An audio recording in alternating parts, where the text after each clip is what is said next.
But I think we lose touch of like the inner kid inside of us. And I think you still just need to tap into the inner child inside of you and like still explore, be spontaneous, have an imagination. Welcome back to Duo On Air. I'm Abby. And I'm Courtney. And we're the ex-agency turned entrepreneurial team that puts the duo in Duo Collective. Our boutique organic marketing agency specializes in SEO, social media strategy, and branding. We're an everyday pair of business besties / marketing experts obsessed with helping our community learn more about what it takes to run a business. Which is why on Duo On Air, we're not holding anything back. We're giving you all the info we know about how to grow your business organically so you can be the confident CEO you were made to be.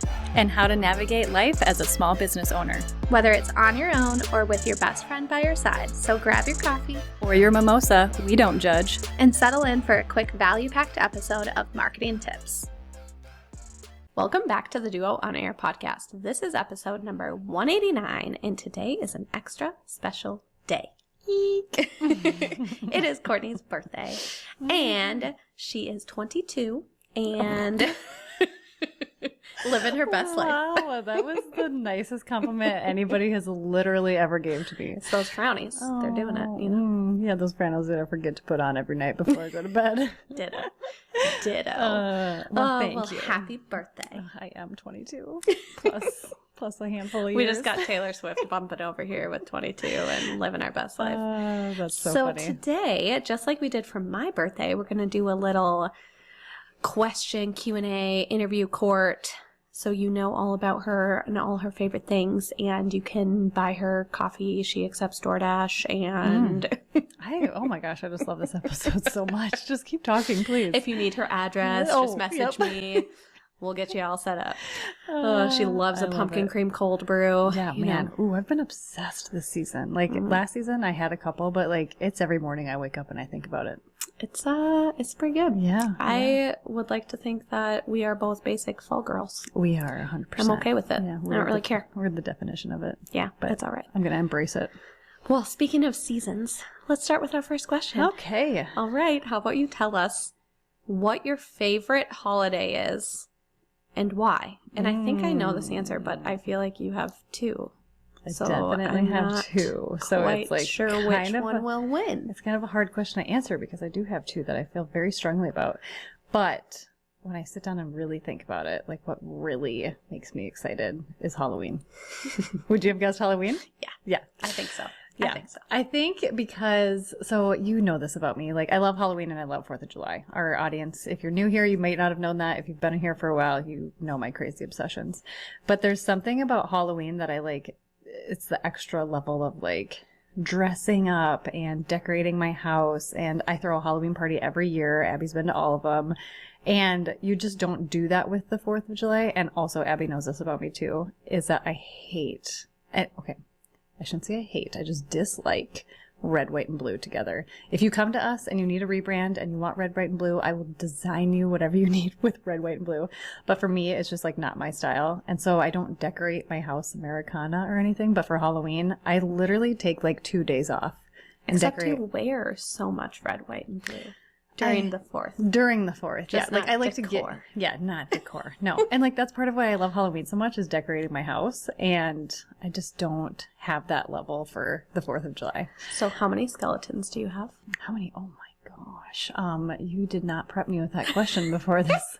Are we talking like the full-on skeletons, or are we talking like skeleton heads plus the full skeletons? So tell everyone what you're planning, what your like goal is every year, right? You're going to get an extra one. I like that. So how many do you have right now for the outside? I have 4, and we haven't bought the 2 that I get. Justin gave me this allowance. He's like, every Halloween you can go out and buy 2 full-sized skeletons, and we'll just keep adding them to the outside of our house. So I already have like all these plans on how I want Justin to like attach them to the house, attach them to the roof. We had one hanging from a tree last year, like from his knees, like he was like just dangling there. So every year I get to add 2. So this year we'll have a total of 6, and it's actually the day that we're recording this weekend. We're gonna put them all out. So I'll have to give everybody like a little peek when it's all said and done. But yes, I love my skeletons. I couldn't get, Justin wanted to get me the 12-foot guy because I wanted the 12-foot skeleton for so long. And it is such a hard thing to get your hands on. Yeah. And you can't order it and have it shipped to you. You can't have a store hold it for you. You literally just have to be lucky enough to be in store and buying it. Like, because he called multiple Home Depots last year, and he felt so bad. He struck out. Is now the time to do it, or is it already too late? It's probably too late by now. Yeah. And so, but yeah, because by the time it was my birthday, it was too late for him. Like, they'd all been sold out. And I think one Home Depot was like, well, we might have one, but you have to come to the store and get it. And Justin's like, you can't. Justin's like, I will give you my money when I get there. Can you hold it? And they're like, no, we can't. And I was like, rules. Yeah. So, and the price just keeps going up every year for that 12-foot skeleton because he's such a hot commodity. But then Justin's like, how about we just add to our regular size skeletons every year, and then it looks like these skeletons are attacking our house essentially. And I'm like, I kind of like that better. I do like, and you could switch it up every year. But I do think one year you're gonna have to get the big mama skeleton and for like all the babies. The babies are like climbing up the mama. Oh my gosh, yes. Okay, future. Future. Okay, well then let's follow it up with another question that everyone wants to know: why do you love Halloween so much? Yeah. I think growing up as a kid, like we celebrated it every Halloween, which like as do a lot of families, but my mom got into it really big. Like she decorated the house like a ton. We got so excited to hand out candy. We got excited to dress up. My dad loved Halloween too. So both of them loved Halloween. So we really got into it. And my dad also loved the 4th of July.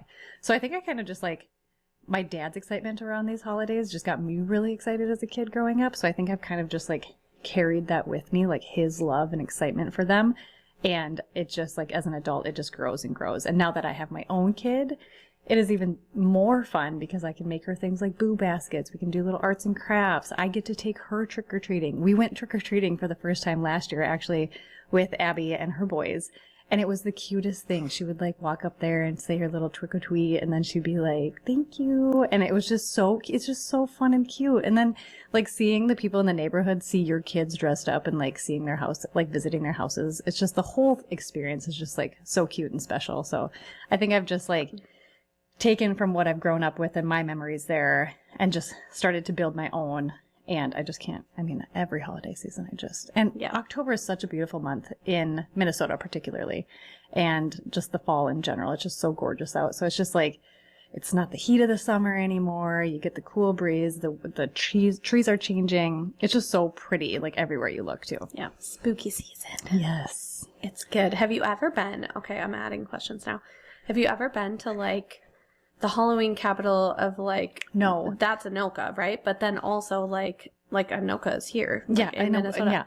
And so I want to go to I've actually put the Halloween, they have multiple Halloween parades and I have not been to one of those yet. So I just put those on my calendar this year. They have a night Halloween parade that I want to go to. I think it's in a couple weekends. But the day that they have their big Halloween parade that lasts like for hours is the day we throw our Halloween party this year. So I won't be able to go to that one. But we could potentially see the night one. And then just 2 nights ago, I signed up for the Minnesota Zoo has this jack-o'-lantern spectacular thing that you can walk on the trail. And it's all these people that have like carved out these jack-o'-lanterns and they have intense, elaborate designs. And we've never done that before either. So I think it'll be really fun to just like take Mila through there and see that too. And just look at all of the talent that with these people and what they can do with I think you should also probably have a trip one year to Salem. I think so too. Want to come with me? On like your birthday, yeah, of course I do. Oh my gosh. Hocus Pocus is probably my favorite Halloween movie. I know. I think. See? Yes, that'd be so much fun. Okay. Let's shift gears. We could talk about spooky season forever. I know. What's a fun fact about you? Oh, geez. What would I'd be curious what you would say. I don't know. I guess I want to learn something. Like, I think you already know this, but I guess, when I was younger, I was in Taekwondo. My parents put me in that when I was really young, just for self-defense reasons. And I think it also just like helps like with respect and like just different things like that. It's not just punching and kicking. Yeah. And, when I was 13, I was ranked 7th best in the nation, for my age range. So like it was like 13 to 15-year-olds or something. But yeah, I was ranked 7th best in the nation. I was a, like helper teacher or whatever. So I like helped and like lead the classes and instruct other kids too. And like taught them how to do the moves, do their forms, stuff like that. And then, when I was that age, we went to Disney World because they actually had a karate tournament in Florida. And so we made it a whole family trip. So we went down there. I got to see Mickey Mouse like in an actual like Taekwondo outfit. Yeah, like karate outfit. He had his black belt and everything. And yeah, so that, I mean, it was just kind of cool. I had a whole article written up about me in the paper. I feel like I've seen the newspaper. Yeah, and the article is just hilarious. Like, I love to look back because I was just this little kid and they were interviewing me. And one of the questions the guy said is like, do you use your moves on your brothers or something like that? And my mom, I think, answered that question. And she's like, no, she's actually like really good with her brothers. She doesn't beat up on them. So that was probably a missed opportunity on my part. But yeah, right? I know, for real. But yeah, that's always just a fun fact. And again, the newspaper article is just hilarious. Also, that's when I had like a little boy haircut. So in the photo, I legit look like a little karate kid boy. Yeah. So I think up until the age of like 4, I had a bowl cut and wore boy clothes. You literally didn't know if that was a boy or girl. Mm-hmm. Same. Thanks, Mom. Yeah, right. All right. So growing up, what did you want to be when you were big? Oh man, a couple of things, but the biggest thing, this is so funny, it just goes right back to Mickey Mouse again. The biggest thing that I wanted to do was draw for Disney, which is also really funny because one of Abby's dream jobs as a kid, I don't know how long it was a dream job, but she actually wanted to be a character. Yours would have made more money, I think. Probably. And honestly, Been could you less imagine miserable. how like sweaty and stuff Yeah, would it'd be? be awful. Yeah. Well, I didn't want to be a character in like a costume. I You wanted to be like a princess. Yeah, yeah. And unfortunately, Abby was a little too short for that role, but you could be Tinkerbell. Nope, under 5 feet. That's what I heard. Under? Yeah. And I'm 5'1" for anyone who doesn't know, so my dreams were crushed. Oh. I asked like a worker at Disney, either he had a bad day and he wanted to ruin my day too, or he told me the truth. So we don't know. But I hear princesses need to be really tall, like 5'11", like close to 6 feet. And Tinkerbell has to be really short. However, Tinkerbell, at least the Tinkerbell that flies, you know, the one that flies from the castle to whatever, that Tinkerbell for sure has to be under 5 feet. Maybe the ones that walk around don't. You would have been a perfect Tinkerbell. Thank you. I think so. Disney missed out. They did. But yeah, I wanted to draw for Disney, like draw movies. And did you want to do that when you were like little too, or was that like a middle school, high school thing? I would say that was more like middle school, high school thing. Yeah, little. I just knew when I was little, I wanted to be in the arts of some sort of fashion. I have always been artistic, whether it's, using my hands like to paint or color or draw or whatever it might be. And, I just knew that I wanted something. And like the older I got, the more I was like, well, you know, being a starving artist, like a painter or something, like sounds lovely, but also like people are just like, that doesn't make you money, honey. And I'm like, okay. So I was kind of like, well, Disney would make me money. And if I could draw for movies, like animated movies and stuff, that would be really cool. But then I think the older I got, the more technology became a thing and the more graphic design became a thing. And that's where I started to take my skills and really like use them the way that I use them today digitally. But I do miss not like drawing as much as I used to. I should definitely start to like use that even in our own brand or for clients or whatever it might be. But, it's one of those things too, where you kind of like, if you don't use it, you lose it sort of. So, it would maybe take me a while to get back into it, but I have an easel. I have painting supplies. Like when we built our house, I had this whole plan to have this area of the house meant for me for painting. Do you think I've done that yet? No. It's never too late. It's never too late. Not it isn't. too late. Maybe I'll paint you a portrait for Christmas. Please. We actually just talked about going to a paint your dog workshop. Okay, so that will be the true test on if my skills have fizzled. I'm embarrassed to do that next to you. What if you do amazing and I don't do good? Courtney, I am atrocious at drawing. Atrocious. Like, I feel like that thing where significant others paint each other. Yeah. You and I are going to paint our dogs and then show each other our dogs and like we should see do who that. did better. We'll do that as a reel. We'll share it with you guys. Oh gosh, it should be posted right after this episode goes live. Yeah. Oh, I love it. I know. Oh, that's exciting. Okay, now we're gonna get a little sentimental. Oh, geez. If you could give your younger self one piece of advice, what would it be?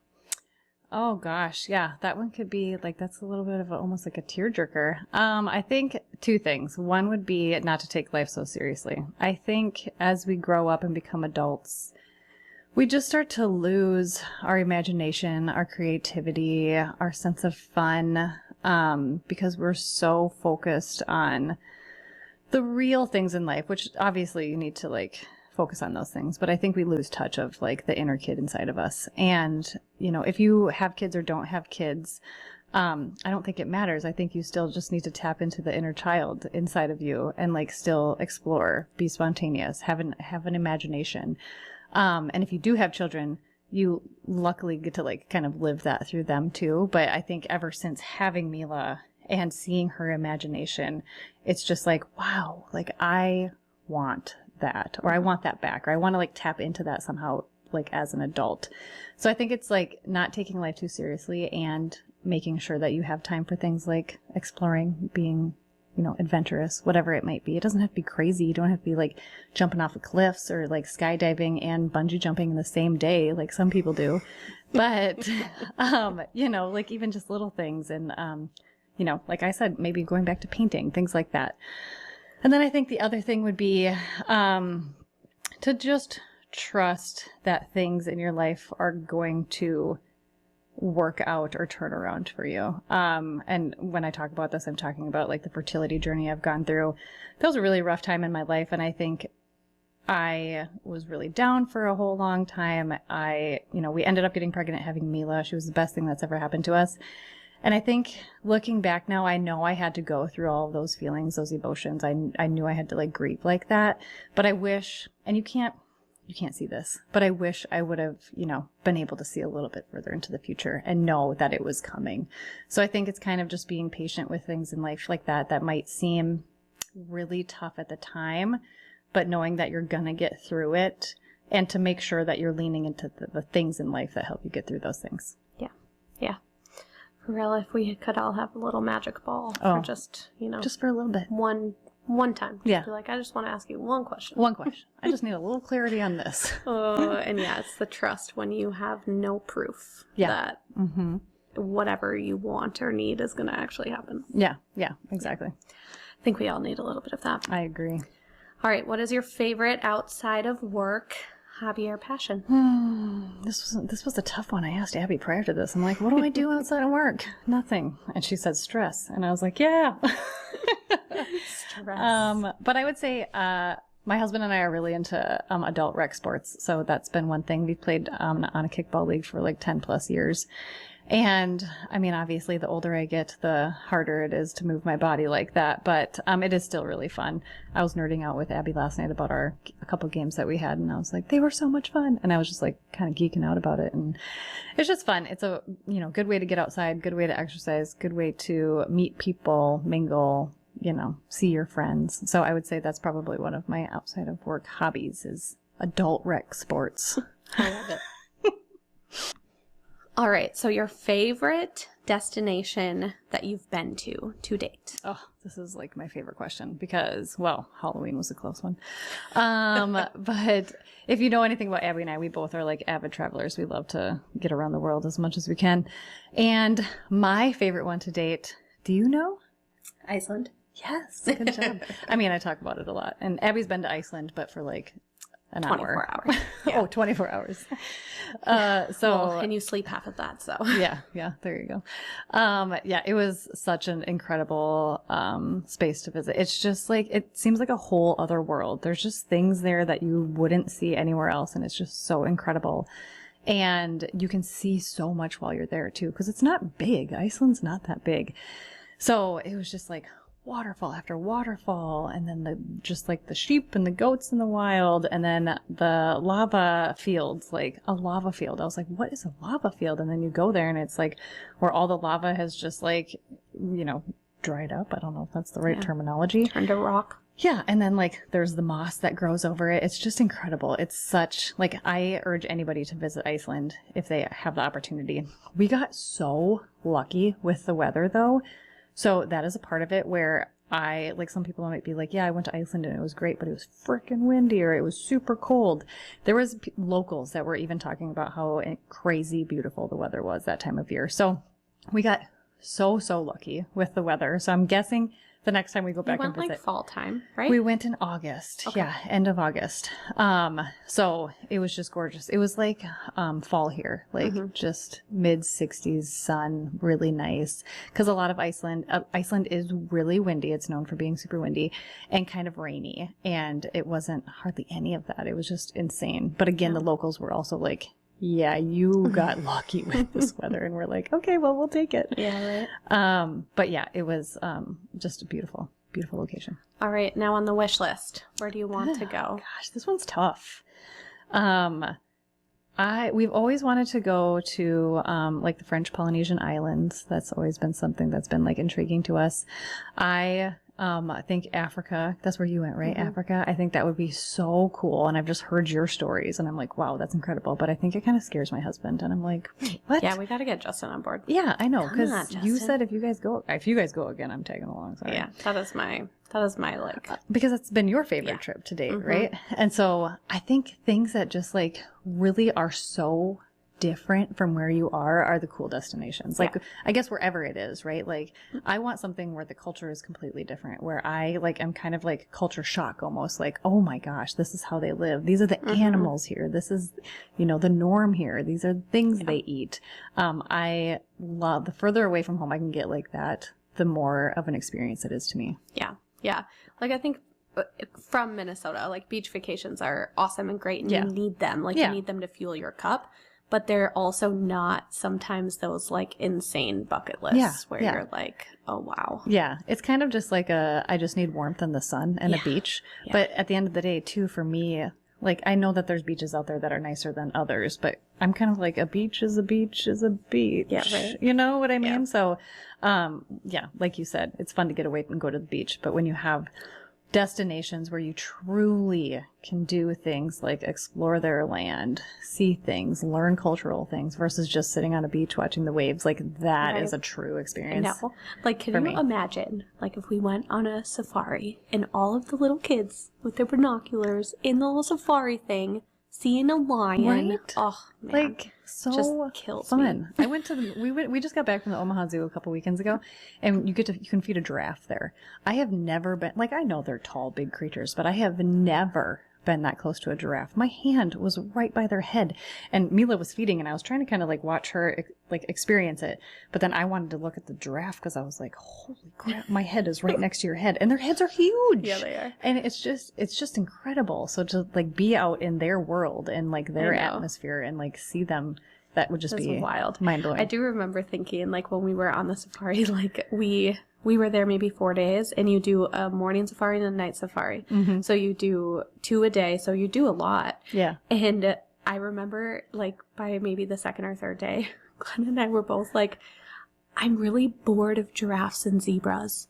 Like, how do you get bored of it? But you see so many of them that you're like, man, these feel just like normal now. Like they're just part of the environment. It's so bizarre. Like squirrels in our yard. They're like, seriously, zebras are like squirrels. They're just like all over the place. You're like, I want to see something else. Which then you're just like, this feels like such a stupid thing to say. Like, I should still be so amazed. Right. Oh gosh, that's so funny.